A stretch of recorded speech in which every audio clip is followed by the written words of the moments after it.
பொருள் புதிது நிகழ்ச்சிக்கு வரவேற்பதில் மகிழ்ச்சி. இன்று நாம் விவாதிக்க இருக்கக்கூடிய தலைப்பு வழக்கத்துக்கு மாறாக வானிலை ஆய்வு மைய கருத்து கணிப்புகளை எல்லாம் பொய்யாக்கக்கூடிய அளவிற்கு காலநிலை மாற்றம் இருக்கிறது. அந்த அளவுக்கு காலநிலை மாற்றம் இன்னைக்கு ஏற்பட்டிருக்கு. இது குறித்து தான் விவாதிக்க இருக்க போகிறோம். நம்மளோட விவாதிக்க வெற்றி செல்வன் இணைந்திருக்கிறார். அவரை வரவேற்கலாம். வணக்கம் வெற்றி செல்வன். வணக்கம். வணக்கம். என்ன காரணம் அடுத்தடுத்து உருவாகக்கூடிய காற்றழுத்த தாழ்வு மண்டலம் வழக்கத்துக்கு மாறாக நடந்துகிட்டு இருக்கு? ரெண்டாவது, அது புயலாக மாறுறதுக்கான சூழலே இல்லை, ரொம்ப ஒரு பெரிய தாமதம் ஏற்படுது. அதுக்குள்ளே இவங்களுடைய கருத்து கணிப்பு ஒரு புறம் இருந்தாலும் ஒரு பெரிய அச்சுறுத்தலாக அது இல்லையா? இயல்பாக நாம் ஒரு விஷயத்தை புரிந்து கொள்ள வேண்டும். இது இப்ப தற்போதைய காலம் அப்படிங்கிறது மான்சூன் பீரியட் தான். இதுக்கு நமக்கு மழை காலம் தான். உங்களுக்கு புரட்டாசி முடிஞ்சு ஐப்பசி கார்த்திகை அப்படிங்கிறது நமக்கு மழை காலம் அப்படிங்கிறதா. So October, November, December, October 15ல இருந்து நமக்கு மான்சூன் செட் ஆகும். ஸோ இது இயல்பாக நமக்கு மழை காலம் தான். ஆனால் கடந்த காலங்களில் மான்சூன் எப்படி இருந்துச்சு, இப்ப எப்படி இருக்கு அப்படிங்கிறதா கேள்வி. அப்ப இந்த இடத்துலதான் காலநிலை மாற்றத்தோடு இதை நாம் ஒருங்கிணைந்து பார்க்க வேண்டிய ஒரு தேவை இருக்கு. அந்த கிளைமேட்டிக் சயின்ஸ் அடிப்படையில் இருந்து தற்போது நடக்கக்கூடிய இந்த நிகழ்வுகள், இந்த மான்சூன் அப்படிங்கிறது எப்படி இருக்கு, இந்த பருவமழை அப்படிங்கிறது எப்படி இருக்குது, அதில் குறிப்பாக இந்த டிப்ரெஷனுடைய ஃபார்மேஷன் அப்படிங்கிறது என்னவாக நிகழ்ந்து கொண்டு இருக்கிறது அப்படின்னு நம்ம புரிந்து கொள்ள வேண்டும். ஸோ கிளைமேட் சேஞ்ச் அப்படிங்கிறது பூமி சூடாகி கொண்டு இருப்பதனால் நிகழக்கூடிய ஒரு நிகழ்வு. ஸோ பூமி சூடாகிட்டு இருக்கு, அதன் காரணமாக காலநிலை மாற்றம் நிகழ்ந்து கொண்டிருக்கிறது. அதன் காரணமாக என்ன பண்ணுதுன்னா, தற்போது வரை இயல்பாக இருக்கக்கூடிய ஒவ்வொரு அமைப்பு முறையுமே அதோட எக்ஸ்ட்ரீமெண்ட்டுக்கு போகுது. அதிகமான மழைப்பொழிவு, அதிகமான வெயில், அதிகமான புயல், அதிகமான வறட்சி, அதிகமான குளிர், இதுதான் கொண்டு வருது. அந்த கிளைமேட் எக்ஸ்ட்ரீம்ஸ் அப்படின்னு நம்ம சொல்றோம். சோ அந்த வகையில நமக்கு இப்ப பார்க்கும்போது மான்சூன் எப்படி இருக்குன்னு பாத்தீங்கன்னா, அப்படியே 3 மணி நேரத்துல கொட்டி தீக்குது. நமக்கு மான்சூன் கடந்த காலங்களில் எப்படி இருந்துச்சுன்னா 3 மாதங்கள் நிறுத்தி நிதானமாக பெய்யும். அப்படி 3 மாதங்கள் நிறுத்தி நிதானமாக மழைப்பொழிவை உண்டாக்கக்கூடிய அந்த பருவமழை அப்படிங்கிறது நமக்கு தற்போது இல்லை. 3 மணி நேரங்கள்ல அப்படி கொட்டி தீக்குது. அதனால காயல்பட்டினத்துல 96 சென்டிமீட்டர் மழை அப்படிங்கிறத நம்ம பார்க்கலாம். இது ஒரு புறம் இருக்கு. இரண்டாவது, ஒரு மான்சூன் வருது அப்படின்னா நமக்கு அது எப்படி உண்டாகுதுன்னா, அது நமக்கு இந்திய பெருங்கடல் இருந்து அப்படிதான் நமக்கு கிளம்பி அப்படிங்கிறது வருது. இவை உருவாகுவதற்கு அடிப்படையான காரணம் இருப்பது என்னன்னு பாத்தீங்கன்னா, அட்மாஸ்பியரிக் சர்க்குலேஷன் அப்படின்னு சொல்றாங்க. காற்றினுடைய சுழற்சி அமைப்புகள், கடல் நீரோட்டம், நிலம் சார்ந்து இருக்கக்கூடிய அமைப்புகள், இந்த மூன்றுமே சேர்ந்துதான் நமக்கான மான்சூனை உற்பத்தி செய்யுது. அப்ப அதுல அடிப்படையான ஒரு விஷயம், இன்னைக்கு ஏன் இவ்வளவு டிப்ரெஷன்ஸ் உருவாகுது, கடல்ல ஏன் இந்த அளவுக்கு குறைந்த காற்றழுத்த தாழ்வு மண்டலங்கள் ஏன் இவ்வளவு அதிகமாக உருவாகுது அப்படின்னா, கடலுடைய டெம்பரேச்சருடைய இன்க்ரீஸ் ரொம்ப முக்கியமான காரணங்கிறாங்க. ஒரு புயல் உருவாக வேண்டும் என்றால் கடலுடைய தட்பவெப்பநிலை அப்படிங்கிறது 26.2 டிகிரி செல்சியஸ் இருக்கணும். ஆனால் இன்னைக்கு இந்தியன் ஓஷனுடைய டெம்பரேச்சர் அப்படிங்கிறது 28 டிகிரி செல்சியஸ் இருக்கு. அப்ப 28 டிகிரி செல்சியஸ் இருக்கிறதுனால நிறைய எவாபரேட் அப்படிங்கிறது நடக்குது. அதன் காரணமாக மேல ஒரு தாழ்வு அழுத்தம் அப்படி உருவாச்சுன்னா அது டிப்ரெஷனா ஃபார்ம் ஆகுது. சோ ஒரு டிப்ரெஷன் அப்படிங்கிறது எப்படி உருவாகுதுன்னா, இந்த கடல்ல எழக்கூடிய நீராவி அது மேல ஒரு காற்று அழுத்தம் அப்படிங்கிறது உண்டாகின்ற போது அது டிப்ரெஷனாக ஃபார்ம் ஆகுது. இந்த டிப்ரெஷன் அப்படிங்கிறது டீப் டிப்ரெஷனாக மாறி அதுக்கு அடுத்து சைக்ளோனா மாறி அதுக்கு அடுத்து சிவியர் சைக்ளோனா மாறுவதற்கான வாய்ப்புகள் அப்படிங்கிறது இருக்கு. ஆனால் ஒரு டிப்ரெஷன் உருவாகி அடுத்த டிப்ரெஷன் உருவாகுவதற்கு குறைந்த காலங்கள் எடுத்துக்கொள்ளும். ஆனால் தற்போது பாத்தீங்கன்னா இந்த 2 மாதங்களுக்கு உள்ளாக ஒரு டிப்ரெஷன் உருவாகி அடுத்தடுத்து நம்ம நிறைய டிப்ரெஷன் உருவாகுறது பாக்குறோம். இப்ப உருவாகிற டிப்ரெஷன் அப்படிங்கிறது இந்திய பெருங்கடல்ல 4வது 5வது டிப்ரெஷனும் இருக்கு. நமக்கு இன்னும் ஏறத்தாழ இன்னும் 20 நாட்கள் இன்னும் மான்சூனுக்கு பீரியட் இருக்கு. அப்ப இவ்வளவு காலகட்டத்தில் அடுத்து இன்னும் எவ்வளவு டிப்ரெஷன் உருவாகும் தெரியல. இந்த டிப்ரெஷன் அடுத்து சைக்ளோனா மாறுவதற்கான பாசிபிலிட்டிஸ் இருக்குதா அப்படிங்கறத சமீப காலத்தில் ஆய்விருக்கா. அப்படி மாறிடும் அப்படிங்கறதுனாலதான் அது சூறாவளியா மாறிடும். அதுக்குன்னு ஒரு பேர் வச்சாங்க, புயலுக்கான ஃபெகல் புயல் அப்படிங்கறத வச்சாங்க. ஆனா அது இன்னும் டிப்ரெஷனுடைய நிலைமையிலே இருக்கு. அது இன்னும் சைக்ளோனாக மாறல. அதிக நேரம் அது கடலுக்குள் மையம் கொண்டு இருக்கிறது. அப்ப இதன் காரணமாக அதிகமான தண்ணி உருவஞ்சிடும். இன்னைக்கு மதியானம் 2:30 மணி போல் பெஞ்சல் புயல் உருவாயிருக்கு அப்படின்னு சொல்லிட்டு நமக்கு வானிலை ஆய்வு மையத்திலேருந்து தகவல் சொல்லியிருக்காங்க. ஒரு சூழலியல் ஆர்வலராக நீங்கள் அடிக்கடி நடக்கக்கூடிய இந்த டிப்ரெஷனை நீங்கள் எப்படி பார்க்குறீங்க? என்ன காரணமாக இருக்க முடியும்? ஒரு பக்கம் நம்முடைய சூழல் மாறி இருக்கு, தட்பவெப்பநிலை மாறி இருக்கு, இதெல்லாம் இருந்தாலும் கூட இதனால் ஏற்படக்கூடிய இம்பேக்ட் என்னவா இருக்கும்? பேசிக்கா இந்த மாறுதலுக்கான அடிப்படையான காரணம் அப்படிங்கிறது காலநிலை மாற்றம் அப்படின்னு தான் நாங்க பார்க்கிறோம். ஏனென்றால் புயல் அப்படிங்கிறது புதியதல்ல, மழை வெள்ளம் அப்படிங்கிறது புதியதல்ல. ஆனால் வருடந்தோறும் புயல் என்பது புதியதான ஒரு விஷயமாக இருக்கு.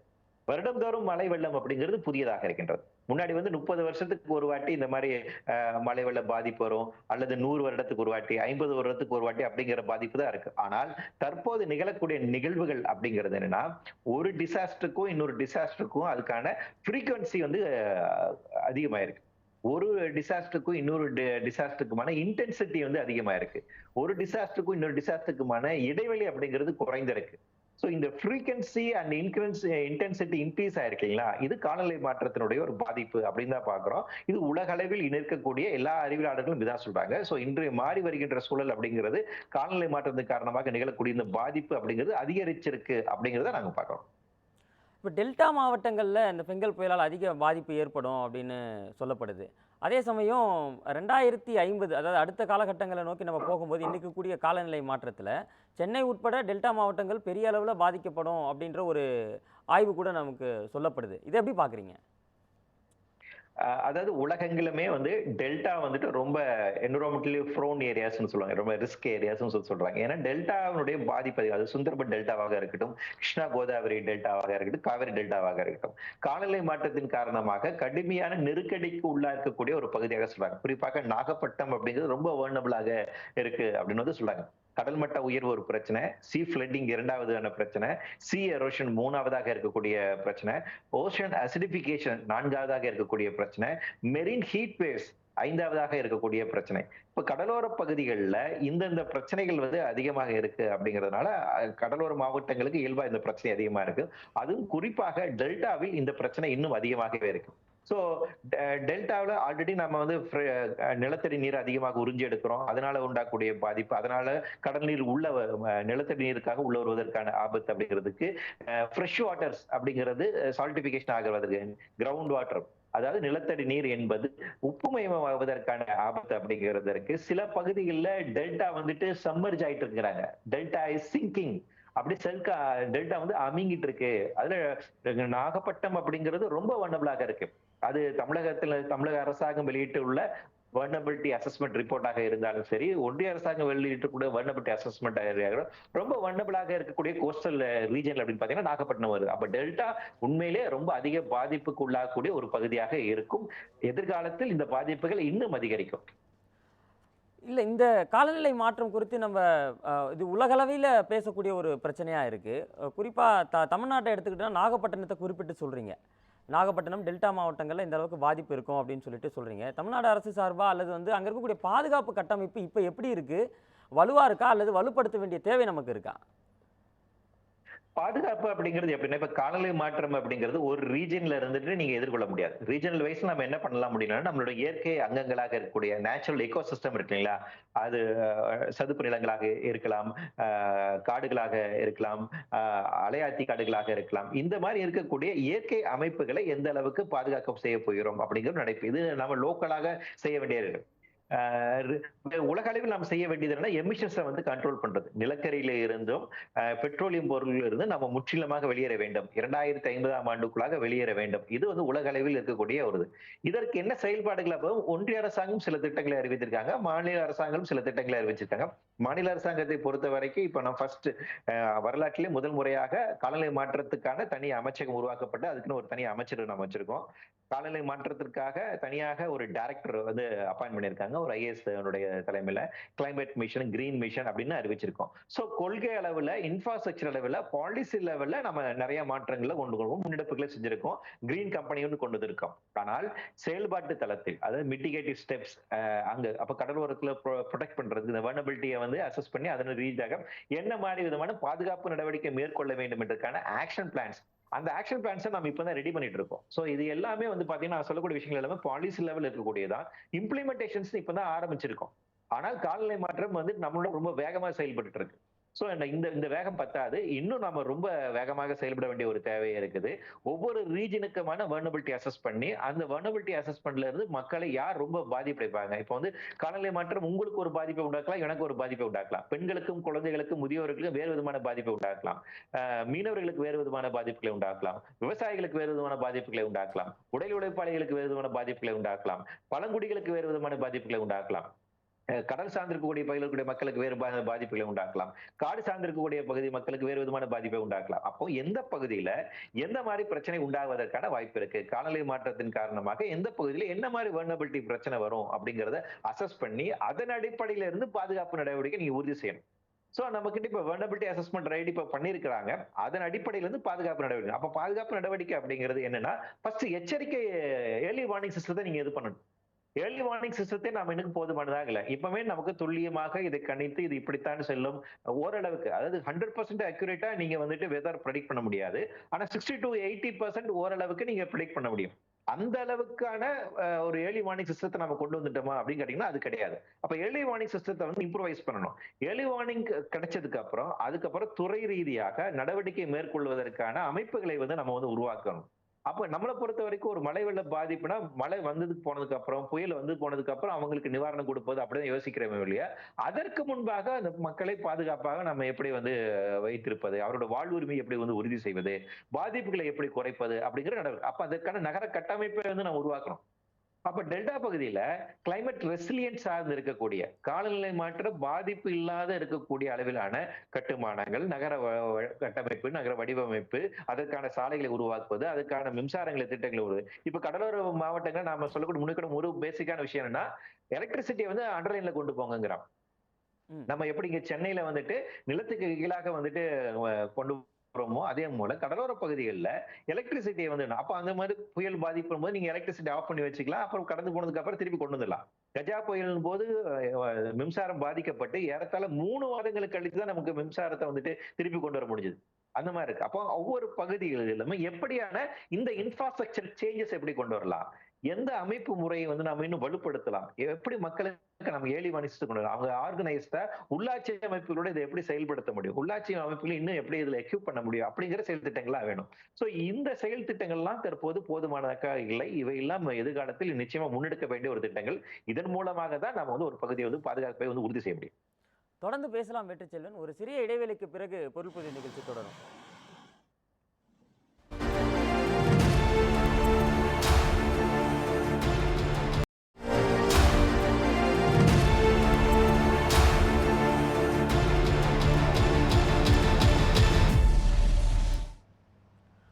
பொருள் புதிய நிகழ்ச்சி மீண்டும் தொடர்கிறது.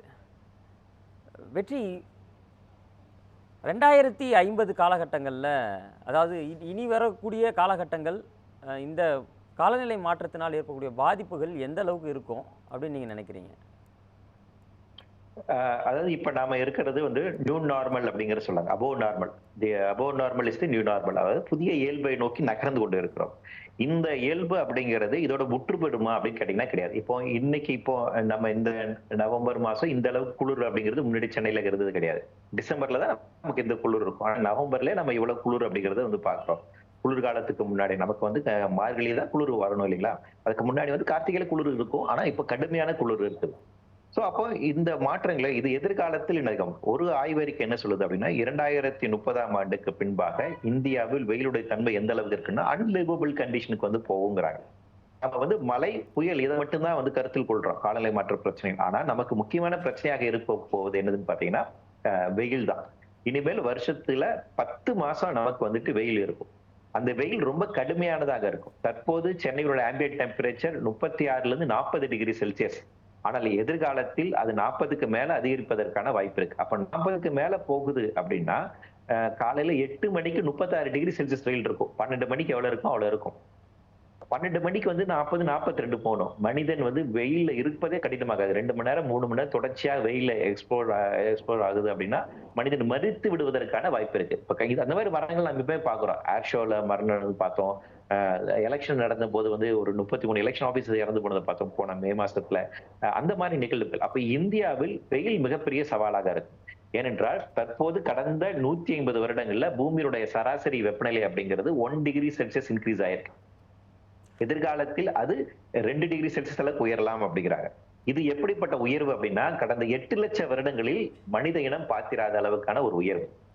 என்டையர் நம்மளோட பயோஸ்பியர் உருவான காலகட்டத்திலிருந்து பார்த்திராத அளவுக்கான ஒரு டெம்பரேச்சர் இன்க்ரீஸை வந்து நம்ம வந்து சந்திக்க போறோம் அடுத்த 30 ஆண்டுகளுக்குள்ளாக.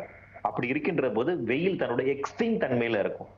நேரடியாக வெயில நம்மளால இனிமேல் உட்கார முடியாது. அந்த அளவுக்கு வெயில் இருக்கும். அப்படி உட்கார்றீங்க, நிக்கிறீங்க அப்படின்னா, மனிதன் இறந்து போவதற்கான வாய்ப்பு இருக்கு. இந்த ஆபத்து அப்படிங்கிறது நமக்கு வருஷத்துக்கு இனிமேல் 3 மாசத்துல இருக்கும். சென்னைய பொறுத்தவரைக்கும் இனிமேல் 272 நாள் உங்களுக்கு சம்மர் தான். சம்மருடைய பீரியடு எக்ஸ்டெண்ட் ஆகுது அப்படின்னு சொல்றாங்க. அப்போ 10 மாசம் நமக்கு அதிகமான வெயில் இருக்கும். 1 மாசம் அதிகமான மழைப்பொழிவு இருக்கும். 1 மாசம் அதிகமான குளிர். இந்த 3 எக்ஸ்ட்ரீமிட்டிஸ்ல தான் நம்ம இனிமேல் எதிர்காலத்தில் வாழப் போகிறோம். அப்ப இது சார்ந்து இருக்கக்கூடிய முரண்பாடு இருக்குங்களா? 2050ஆம் ஆண்டுக்குள்ளாக இமயமலையில் இருக்கக்கூடிய பனிப்பாறைகள் 50% உருகிவிடுவதற்கான வாய்ப்பு இருக்குன்னு சொல்றாங்க. அப்ப நினைச்சு பாருங்க, வட இந்தியாவில இருந்து எவ்வளவு மக்கள் இடம்பெயர்ந்து வருவாங்க. கிளைமேட்டிக் ரெஃப்யூஜிஸ் இருப்பாங்க. சிக்கன் குனியா, டெங்கு போன்ற மலேரியா போன்ற கொசுக்களை கொசு சார்ந்து பரவக்கூடிய வியாதிகள் அதிகமா இருக்கு. ஏன்னா டெம்பரேச்சர் இன்க்ரீஸ் ஆகிறதுனால. அப்ப கொசு சார்ந்து இருக்கக்கூடிய நோய்களுடைய பரப்பு அதிகமா இருக்கு. வெக்டர் பார்ன் டிசீஸ் அது இன்னும் அதிகரிப்பதற்கான வாய்ப்பு இருக்கு. ஜூனாட்டிக் டிசீஸ் அவுட் பிரேக் ஆகுவதற்கான வாய்ப்புகள் அப்படிங்கிறது. அப்ப எதிர்காலத்தில் அதிகப்படியான நோய்கள், எக்ஸ்ட்ரீம் கிளைமேட்டிக் ஈவெண்ட்ஸ் அப்படி இதோட சேர்த்து ஏர் பொல்யூஷன் நம்ம வந்துட்டு என்னன்னா கிளைமேட் சேஞ்சோட சேர்த்து மற்ற விதமான சூழலில் பாதிப்புகளும் சேர்த்து வைத்து பார்க்க வேண்டிய ஒரு தேவை இருக்கு. இன்னைக்கு டெல்லி வந்து கிட்டத்தட்ட வாழ தகுதியற்ற இடமாக மாறிடுச்சு. அங்க ஏர் குவாலிட்டி இண்டெக்ஸ் வந்து அவ்வளவு மோசமாக இருக்கு. அப்ப ஏர் பொல்யூஷன் ஒரு பக்கத்துல, ஃப்ரெஷ் வாட்டருடைய அவைலபிலிட்டி, ஓசோன்ல ஏற்பட்டக்கூடிய மாற்றங்கள், சோ இந்த மாதிரி சூழல் சார்ந்து இருக்கக்கூடிய பல்வேறு விதமான பாதிப்புகள் இருக்கிறது காரணம் தான் பிளானட்டரி ஹெல்த் அப்படின்னு புதிய கான்செப்ட் சொல்றாங்க. நார்வே நாட்டுல இருக்கக்கூடிய போஸ்டர்டாம் இன்ஸ்டியூட் வந்து என்ன சொல்றாங்கன்னா பிளானட்டரி ஹெல்த் அப்படின்னு ஒரு கான்செப்ட் சொல்றாங்க. அதாவது பூமியினுடைய ஆரோக்கியத்தை நாம் பாதுகாப்பது ரொம்ப அவசியமான விஷயம். அதனாலதான் ஒன் ஹெல்த் அப்படிங்கிற ஒரு மிஷனை வந்து அறிவிச்சிருக்காங்க. இந்திய அரசும் அறிவிச்சிருக்காங்க, மாநில அரசும் அறிவிச்சிருக்காங்க. இந்த ஒன் ஹெல்த் அப்படிங்க எப்படின்னா பூமியினுடைய ஆயில் அதனுடைய ஆரோக்கியம், அந்த ஆரோக்கியம், பயோடைவர்சிட்டியுடைய ஆரோக்கியம் மற்றும் எக்காலஜிக்கலுடைய பாதுகாப்பு தன்மை, இவை மூன்றும் சேர்ந்துதான் மனிதனுடைய ஆரோக்கியத்தை பாதுகாக்கும் சொல்றாங்க. அப்போ மனிதன் இங்க ஆரோக்கியமாக வாழ வேண்டும் என்றால் உயிரினங்களுடைய ஆரோக்கியம், இந்த பூமியினுடைய ஆரோக்கியம், இது ஆரோக்கியமா இருந்தாதான் இங்க அது பிளானட் ஹெல்த் அப்படிங்கிறது கரெக்டா இருந்தாதான் மனிதன் ஆரோக்கியமாக வாழ முடியும். இந்த சமநிலை ரொம்ப முக்கியமான விஷயம். சோ எதிர்காலத்தில் நமக்கு இருக்கக்கூடிய மிகப்பெரிய ஒரு சவால் என்னவாக இருக்கு அப்படின்னா, நாம இப்ப இருக்கக்கூடிய இந்த பூமியோட ஹெல்த் ரொம்ப மோசமா இருக்கு. அது இன்னும் எதிர்காலத்தில் அதிகரிக்க கூடும். அப்படி அந்த பூமியோட ஆரோக்கியத்தை பாதுகாப்பதற்கு நடவடிக்கை நாம் மேற்கொள்ள வேண்டும்.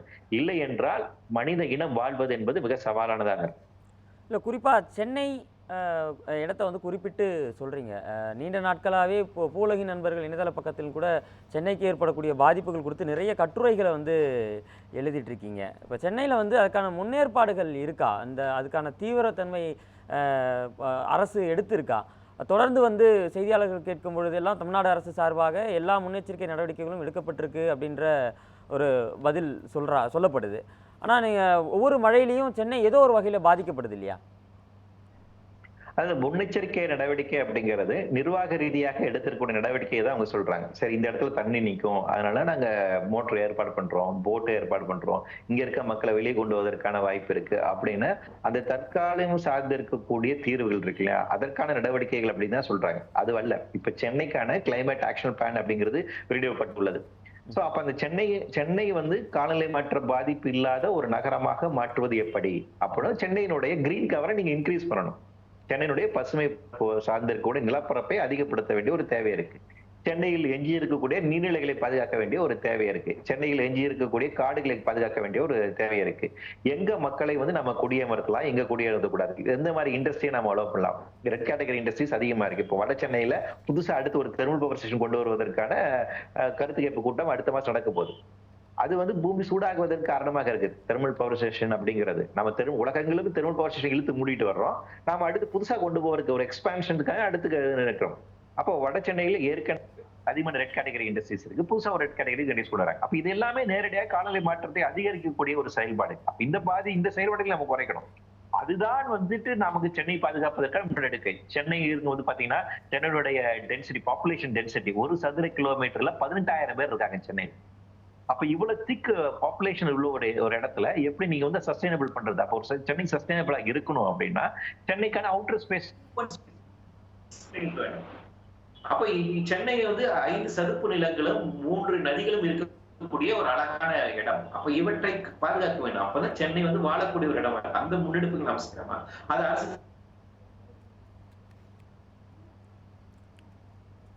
கேக்குதுங்களா? தொடர்ந்து பேசுவோம். சென்னை 3வது மாஸ்டர் பிளான் கேக்குது, வெற்றி பேசுங்க. பிளான்ல வந்துட்டு நீங்க பாதுகாப்பதற்கான மேற்கொள்ள வேண்டும் அப்படிங்கிறது இருக்கணும். அதன் மூலமாக தான் அந்த பாதுகாப்பு தன்மையை நாம் வந்து உறுதி செய்ய வேண்டும். இந்தந்த நடவடிக்கைகளை தொடர்ச்சியாக மேற்கொள்வதன் மூலமாக தான் சென்னையினுடைய பாதுகாப்பு இருக்கும். அப்ப என்னன்னா நம்முடைய திட்டங்கள், நம்முடைய செயல்பாடுகள் என்பதுதான் முன்னெச்சரிக்கை நடவடிக்கை. முன்னெச்சரிக்கை நடவடிக்கை என்பது மக்களை இங்கிருந்து கொண்டு போய் வச்சுட்டு நம்ம கல்யாண மண்டபத்தில் வச்சுட்டு அதுக்கப்புறம் கொண்டு போய் விடுறது அப்படிங்கிறது அல்ல. ஏனென்றால் வருடந்தோறும் இந்த பிரச்சனை இருக்கும் போது 10 மாசத்துக்கு வெயில்ல வந்து மக்களை பாதுகாப்பதற்கு என்ன திட்டம் வச்சிருக்கோம் அப்படிங்கிற ஒரு கேள்வி இருக்கு இல்லைங்களா? அப்ப உடல்நலப்படை மக்களை பாதுகாப்பதற்கு நம்ம என்ன திட்டங்கள் வச்சிருக்கோம்? அப்ப அவர்களுக்கான வாழ்வுரிமை எப்படி வந்து உறுதி செய்வது? இன்னைக்கு சுப்ரீம் கோர்ட் வந்து சொல்றாங்க, the right to free from adverse impact of climate change is a fundamental right ன்னு சொல்றாங்க. காலநிலை மாற்ற பாதிப்பு இல்லாமல் வாழ்வதற்கான வாழ்வுரிமை என்பது அடிப்படை உரிமை. அந்த உரிமையை எப்படி உறுதி செய்வது? அப்ப அதற்கான என்ன திட்டங்கள் வச்சிருக்கோம் அப்படின்னு இந்த மாதிரி முன்னெச்சரிக்கை நடவடிக்கைகள் அப்படிங்கிறத நம்மகிட்ட அரசிடம் எதிர்பார்க்கிறோம். அந்த மாதிரி பாலிசி, அந்த மாதிரி திட்டங்கள் சார்ந்திருக்கக்கூடிய செயல்பாடுகள் தான் நமக்கு தேவை. இப்போ ஏற்பட்டிருக்கக்கூடிய பெங்கல் புயல் எந்த விதமான பாதிப்புகளை ஏற்படுத்தும்னு நீங்க கணிச்சிருக்கீங்க? அதாவது என்னன்னா, இப்ப தற்போது காலகட்டத்தில் வந்து இந்த மேக வெடிப்பு அப்படின்னு நம்ம சொல்றோம். அதான் இருக்கிறதுல மிகப்பெரிய ஒரு பிரச்சனை. அதாவது ஷார்ட் டேர்ம்ல வந்துட்டு அதிகமான மழை பொழிவு கொண்டு வருது, ஷார்ட் டேர்ம்ல வந்து அதிகமான ரெயின்ஃபாலை கொண்டு வருது, ஷார்ட் டூரேஷன் ஹெவி ரெயின்ஃபால்ல. அந்த பாதிப்பு தான் உண்மையிலே சவாலான இருக்கக்கூடிய ஒரு பாதிப்பு. அப்படி குறுகிய காலகட்டத்துல அதிகமான மழைப்பொழிவை வந்து கொண்டு வருது அப்படின்னா அது மிகப்பெரிய ஒரு பிரச்சனையாக இருக்கு. ஏனென்றால் போன மாசம் வந்து பார்த்தோம், ஒரு ஷார்ட் டேர்ம்ல 15 சென்டிமீட்டர் ரெயின்ஃபால் அப்படிங்கிறதே வந்து சென்னைக்கு மிகப்பெரிய பாதிப்பு வந்து உண்டாயிருக்கு. அப்போ ஒரு ஷார்ட் டேர்ம்ல வந்து ஒரு 20 சென்டிமீட்டர் மழை பதிவாகுதுன்னா மிகப்பெரிய அர்பன் ஸ்ப்ரெட்டிங் வந்து ரிலேட் பண்றதுக்கான பிரச்சனை இருக்கு. அப்போ ஒரு குறுகிய காலகட்டத்தில் அதிகமான மழைப்பொழிவு இருந்தால் அது மிகப்பெரிய பாதிப்பை உண்டாகும். மிகப்பெரிய டேஞ்சர் நமக்கு வந்து அதுதான். இப்போ தொடர்ந்து சென்னை உட்பட டெல்டா மாவட்டங்களில் மழை பெஞ்சிட்டு தான் இருக்கு. இப்போ இதுக்கான முன்னேற்பாடுகள் நடவடிக்கைகள் முன்கூட்டியே ஆரம்பிச்சிட்டோம் அப்படின்னு சொல்லப்படுது. இப்போ எதிர்காலத்தில் அடுத்தடுத்து வரக்கூடிய காற்றழுத்த தாழ்வு மண்டலம் எந்த அளவுக்கு இருக்கும்னு நினைக்கிறீங்க? எதிர்காலத்தில் இந்த இது இன்னும் அதிகமாக இருக்கும். அதுதான் சொல்றேன். இது என்னன்னா டிப்ரெஷன்ஸோட ஃபார்மேஷன்ஸ் வந்துட்டு நமக்கு வந்து அது ப்ரெடிக்ட் பண்றது ரொம்ப கஷ்டமா இருக்கு. டிப்ரெஷன்ஸ் தொடர்ச்சியா வந்து ஃபார்ம் ஆகிட்டே இருக்கு. ஸோ அப்போ அந்த டிப்ரெஷன்ஸ் வந்து இப்போ கடல்ல வந்து இது அதிகமாக மையம் கொண்டு இருக்கனால அதிகமான நீரை உள்வாங்கி கொட்டும் அப்படின்னு சொல்றாங்க. சோ அதுதான். அப்ப இதுல ஒரு விஷயம் நம்மளால துல்லியமா இதை வந்து கணிக்க முடியாது. நாம் எதிர்பார்க்காத தன்மையோடு இது நிகழ்வதற்கான பாசிபிலிட்டிஸ் அதிகமா இருக்கு. இல்லை, இந்த கணிக்கிறதுல தான் இங்கே பெரிய சிக்கல் இருக்கு இல்லைங்களா? இப்போ நம்ம வழக்கமாக வந்து ஒரு காற்றழுத்த தாழ்வு நிலை உருவாகுது, அது அடுத்து புயலாக மாறும் அப்படிங்கிறது இயல்பாக நமக்கு தெரிஞ்ச ஒரு தகவலாக இருக்கும். ஆனால் இன்றைக்கி அது மாறி இருக்கு இல்லைங்க. அது காற்றழுத்த தாழ்வு மண்டலம் வந்து புயலாக மாறலை அல்லது மாறுது அப்படின்னு வெவ்வேறு கருத்துக்களை வந்து சொல்ல முடியுது. இதை எப்படி பார்க்குறது நம்ம எளிமையாக? வெதர் ப்ரெடிக்ஷன் அப்படிங்கிறது ரொம்ப காம்ப்ளிகேட்டடானது. ஒரு டிராபிக்கல் ரீஜன் இந்தியா போன்ற மத்திய ரேகை பகுதியில் இருக்கக்கூடிய ஒரு நாட்டில் சூழலை ஒரு வெதரை ப்ரெடிக்ட் பண்றது அப்படிங்கிறது மிக மிக சவாலான ஒரு விஷயம். அது சாதாரண எளிமையான ஒரு விஷயம் அப்படிங்கிறது கிடையாது. அவ்வளவு சவால். ஏன்னா அவ்வளவு ஃபேக்டர்ஸ் வந்துட்டு வேலை செய்யுது. நமக்கு இங்க மலை மேகங்கள் உண்டாகணும்னா நிலம், கடல், அப்புறம் காற்று, இந்த 3 அமைப்புகளும் சேர்ந்துதான் செயல்படுது. இந்த 3 அமைப்புகளும் சேர்ந்து எப்படி செயல்படுது? கடலுடைய டெம்பரேச்சர் என்னவா இருக்குது, அது லானினா ஏரா இருக்கா, எல்லினோ ஏராக இருக்கா அப்படிங்கிறது ஒரு நிலைப்பாடு. அதோடு கூடுதலாக சேர்ந்து இருக்கக்கூடிய இங்க இருக்கக்கூடிய இந்தியா டைஃபோல் எஃபெக்ட் அப்படிங்கிறது எப்படி ரியாக்ட் பண்ணுது அப்படிங்கிறதெல்லாம் இருக்கு. இது எல்லாம் சேர்ந்தது. அப்ப இந்த எல்லா ஃபேக்டர்ஸையும் கருத்தில் எடுத்துக்கொண்டு மழை இப்படித்தான் உருவாகும், இந்த பகுதியில் தான் பெய்யக்கூடும் அப்படிங்கிறது கணிப்பதுங்கிறது ரொம்ப சவாலான விஷயம். சோ நம்மளுடைய அக்யூரசி ரேட் பொறுத்த வரைக்கும் 100% உங்களால கணிக்க முடியாது. ஏன்னா இந்தியாவுக்கான கிளைமேட் மாடல் கிடையாது. நமக்கான வெதர் சேட்டலைட்ஸ் ரொம்ப கம்மியா தான் இருக்கு. இப்ப தான் அதிகமான சேட்டலைட்ஸ் கொண்டு வரணும்னு நம்ம வந்து கேட்டிருக்கோம். ரீஜனலா இருக்கக்கூடிய வெதர் ரேடர்ஸ் வந்து கிடையாது. ரேடார் ரொம்ப கம்மியா தான் இருக்கு. 3 ரேடார் தான் இருக்கு ஒட்டுமொத்த தமிழகத்திற்கு பொறுத்த. அந்த ரேடாருடைய பரிவியில் வரக்கூடிய நிறைய டிஸ்ட்ரிக்ட்ஸ் இருக்கு. அப்புறம் இப்படி நிறைய போதாமைகள் இருக்கு. விஞ்ஞானம் சார்ந்திருக்கும் நிறைய போதாமைகள் இருக்கு. அதை நம்ம அப்டேட் பண்ண வேண்டியது இருக்கு. கூடுதலாக சவால் இருக்கு. ஏன்னா நிறைய ஃபேக்டர்ஸ் எல்லாம் சேர்த்து வச்சுது. அப்ப துல்லியமாக வெதரை கணிக்க முடியுமா? ஒரு காலநிலை கணிப்பது அப்படிங்கிறது ரொம்ப சவாலான விஷயம். ஆனால் குறைஞ்சபட்சம் அதோட அக்யூரசி ரேட்டை நீங்க இன்க்ரீஸ் பண்ணலாம். 60 to 80% அக்யூரசி ரேட்டை நம்ம இன்க்ரீஸ் பண்ணலாம். அந்த முன்னெடுப்புகள் நம்ம செய்ய வேண்டிய ஒரு தேவை இருக்கு. அப்ப அதுக்கு நம்ம அதுக்கு இன்வெஸ்ட் பண்ணணும். ஆனா இந்த மக்கள் நலம் சார்ந்து இருக்கக்கூடிய இந்த திட்டங்களுக்கு நம்ம இன்வெஸ்ட் பண்றது இல்லை. Ministry of earth and science வந்துட்டு இப்பதான் வந்து பாத்தீங்கன்னா லேண்ட் ஸ்லைடிங்கே வந்துட்டு அட்லஸ் ரெடி பண்ணிருக்காங்க இல்லைங்களா? போன வருஷம் தான் ரெடி பண்ணாங்க. சோ அப்ப வந்து வயநாடு மாதிரி ஒரு பெரிய இன்சிடென்ட் எல்லாம் இப்ப நடந்துட்டு இருக்கும் போது அதுக்கு முன்னாடி அதுக்கு வந்து பண்ணிருக்கலாம். அப்ப மினிஸ்ட்ரி ஆஃப் சயின்ஸ் அப்படிங்கிறது கடந்த 50 வருடங்களா என்ன பண்ணிட்டு இருந்தாங்க, சயின்ஸ் அண்ட் டெக்னாலஜி என்ன பண்ணிட்டு இருந்தாங்கன்னு ஒரு கேள்வி இல்ல. மக்கள் நலம் சார்ந்து இருக்கக்கூடிய இந்த அறிவியல் நெடுப்பைகள் எடுக்கப்படுவதில்லை. அதற்கு பதிலாக கனிம வளங்களை கண்டறிவதற்காக ஜியாலஜிக்கல் சர்வே வந்து பயன்படுத்தப்படுது. அது தனியார் கொடுப்பதற்கான வேலையை தான் முன்னெடுக்கிறாங்க. அப்போ மகிழ்ச்சி. பொருளாதாரம் சார்ந்து இருக்கக்கூடிய விஞ்ஞானங்கள் தான் இங்க வளர்த்தெடுக்கப்படுகிறது ஒழிய மக்கள் நலம் சார்ந்து இருக்கக்கூடிய அறிவியல் இங்கு வளர்க்கப்படுவதில்லை. அதனுடைய பிரச்சனை தான் இது. மகிழ்ச்சி. கருத்துக்களை இணைப்பில் இணைந்து கருத்துக்களை பதிவு செய்ததற்கு நன்றி வெற்றிச்செல்வன். மீண்டும் ஒரு பொருள் புதிது நிகழ்ச்சியில் சந்திக்கலாம். நன்றி.